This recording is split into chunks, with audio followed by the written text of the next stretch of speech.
Hello guys, welcome back to my channel. In today's session, let us discuss about the basic accounting.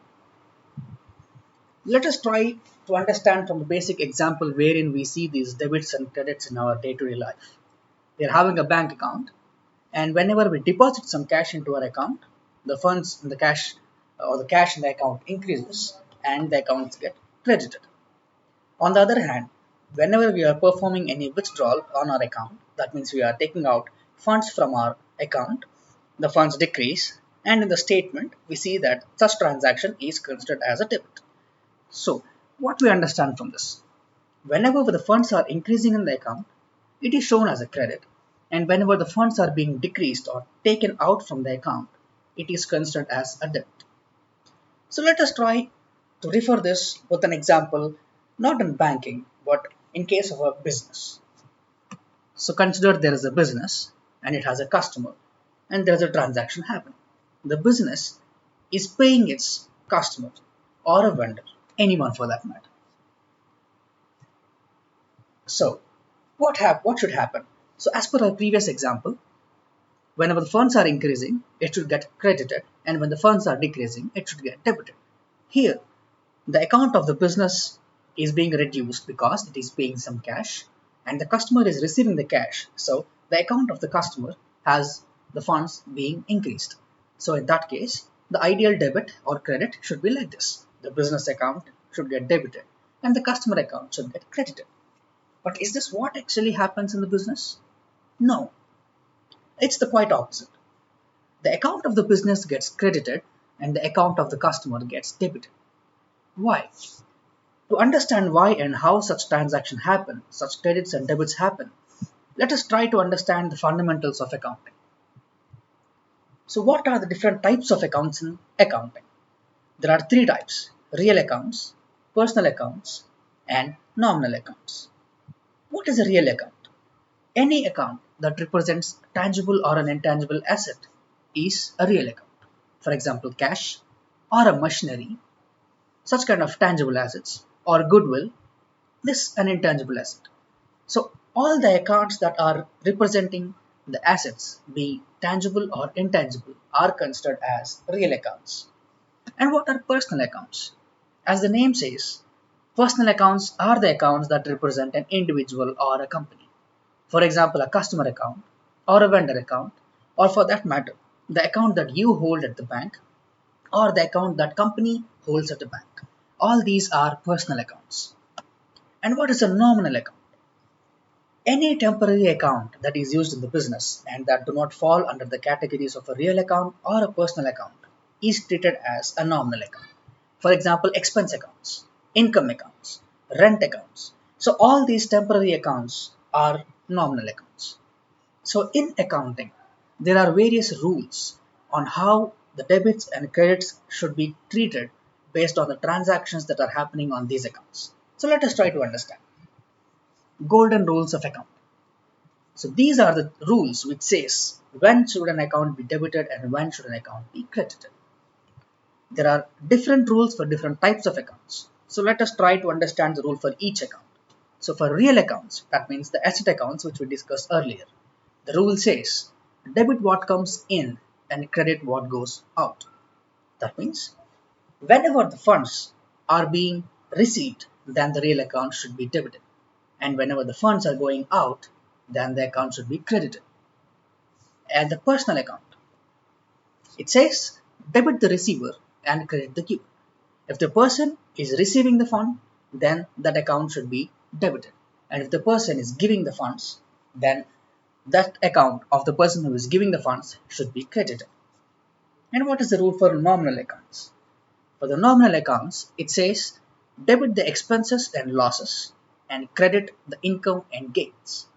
So for example, there is an expense account and there is an expense incurred by a business. For example, electricity expenses. So such kind of expense, when you are trying to record such kind of an expense transactions, then that account should be debited. On the other hand, when there is a revenue or when there is an income or when something gained, then the account should be credited. So let us try to understand or apply these golden rules of accounting into our previous example of a business. So going back to the same example, there is a business and there is a customer, and the business is paying some cash to the customer.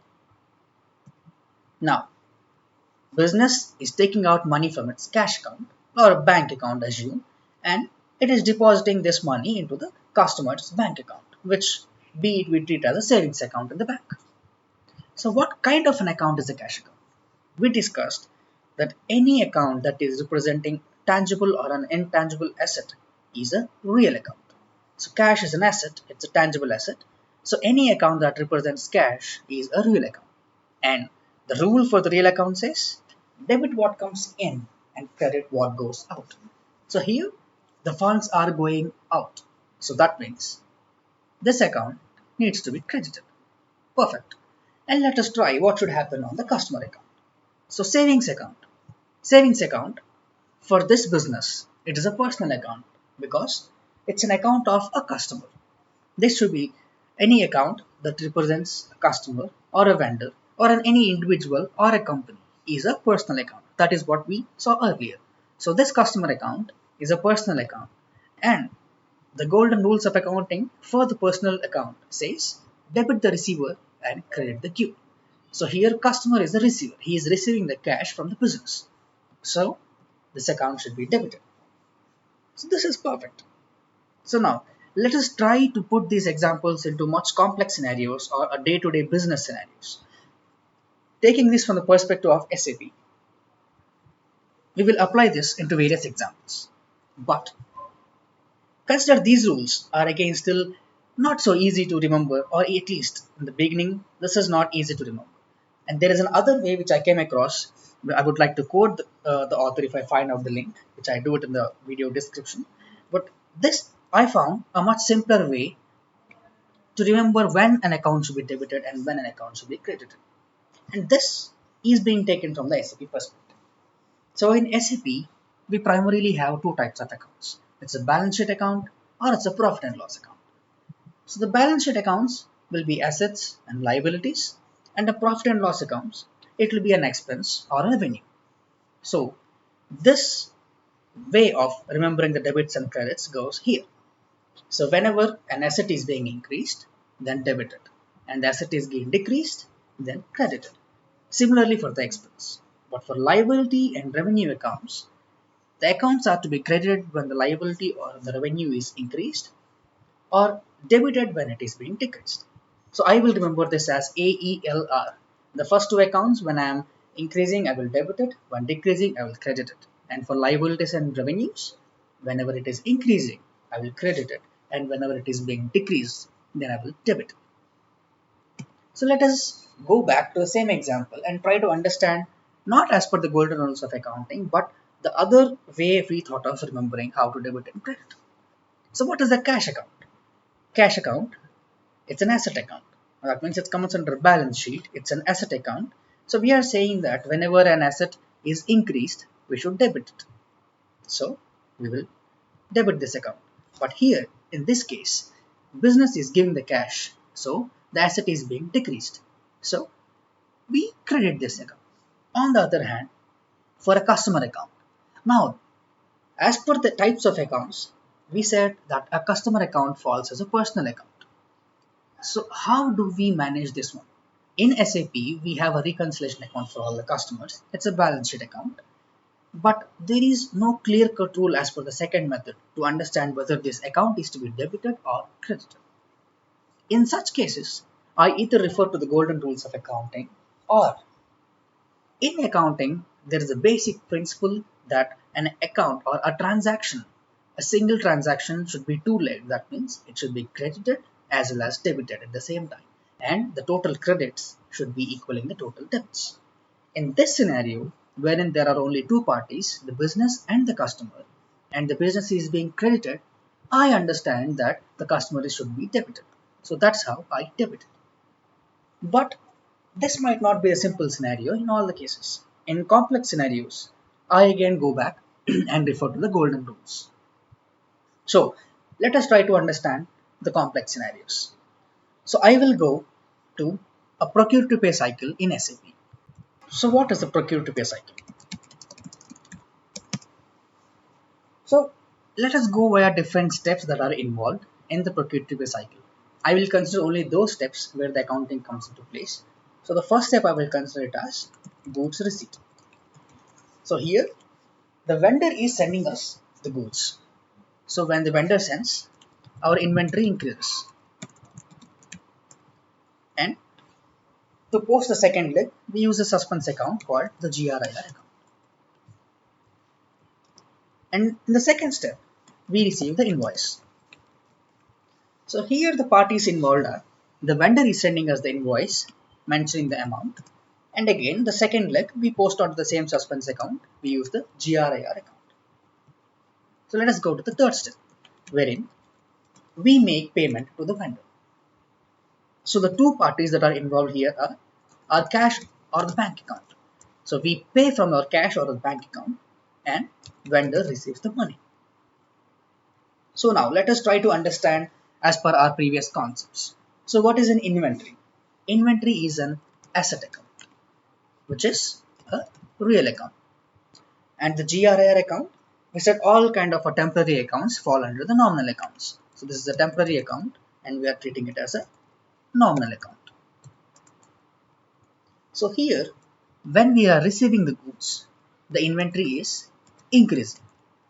So as per the rules of accounting, for a real account, whenever we are receiving something, we should debit it.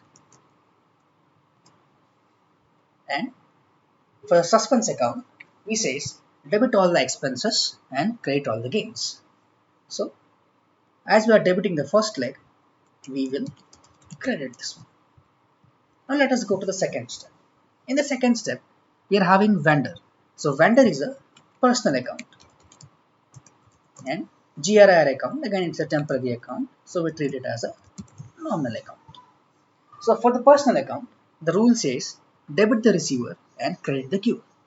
So here the invoice says that the vendor had sent us goods of so and so worth.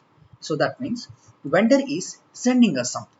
So when vendor is sending, so debit the receiver and credit the giver. So we should credit the vendor. So he is giving us, so we will credit the vendor.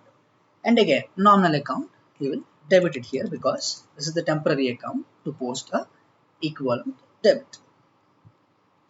In the third step, cash account. Cash account is an asset account. It is a real account. So here we are paying to the vendor, that means the funds in the cash account are reduced. So that means we are giving. And the vendor, who is a personal account, is receiving the cash here. If we observe carefully, in the second step, the vendor was giving. So what was he giving in this step? The vendor was giving the goods. But whereas in the third step, the vendor is receiving the cash. So in this case, for the real account, it's debit the receiver and credit the giver. Sorry, for the personal accounts, it is debit the receiver and credit the giver. So here we debit the vendor. And for the asset accounts, debit what comes in and credit what goes out. So here the cash is going out, so we credit. So now, if you see the debits and credits for each and every transaction, we can understand why and how these debits and credits happen. So now let us try to understand this for another side. So we'll go to the order to cash side. So order to cash is a supply chain, it's a sales cycle in SAP. So the three steps are, the first one, when delivery is happening, your inventory reduces. And similarly, similar to the previous cycle, here also we use a temporary account, we call it as the cost of goods sold, COGS account. So now inventory is reducing. So inventory is an asset, it's a real account, and when it is decreasing, we will credit it because debit what comes in and credit what goes out. So here the inventory is going out, so the inventory account is to be credited. And COGS account, it's an expense account. So whenever the account says cost of goods sold, so whenever the nominal account is increasing, you will debit it. In the second step, which is the billing, the parties involved are, you will send a pro forma or an invoice to the customer, a bill to the customer saying that you have sent him the goods of so and so worth. And as a suspense account, you use a sales account. So now, here, sorry, here the customer is receiving the goods and the customer is a personal account. So for the personal account, the rule says debit the receiver and credit the giver. So here the customer is receiving something, so you will debit the account. And on the other hand, the second leg, you will credit it. The third cycle, let us go to the payment. So here the customer is paying the business a cash. So the customer's account is being reduced and our cash account or the business, the cash or bank account is increasing. So cash account is an asset account, so it is a real account. So for the real accounts, debit what comes in and credit what goes out. So here the cash is coming in, so I will debit this account. And for the customer, it's a personal account. It says debit the receiver or credit the giver.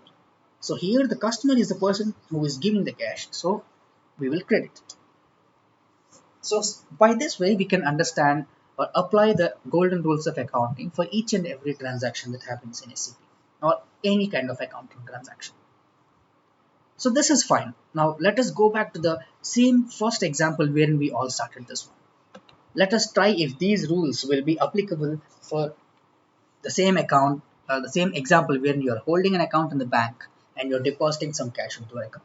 Now, when you're depositing some cash into an account, the funds are being increased. So now we should understand this not from our perspective, but from the bank's perspective. For the bank, it's a customer account, or at the same time, we can also treat it as a liability. So whatever funds you are depositing into your bank, the bank is liable to give you back the same funds or even some more by adding the interest. So now this is a liability. If the bank treats your account as a liability account is a nominal account. So the nominal account says whenever it says debit the expenses and credit the gains. So it's an expense, it's a liability. So by the golden rules of accounting, you need to credit the account. Or even if you go by the second method to remember this one, we says for the liabilities, whenever the liabilities are increasing, we will credit the account. Similarly, for the withdrawal, the bank treats this as a liability. So whenever you are taking out cash from the bank, that means the bank is no more liable for the funds that you have withdrawn. That means the bank's liability is now decreased. So if the liability decreases, by the second method, we will consider it as a debt. So I hope you have understood the basic concepts of the types of accounts and the rules by which the debits and credits are governed for each and every transaction. Mention anything in the comment section. Thank you.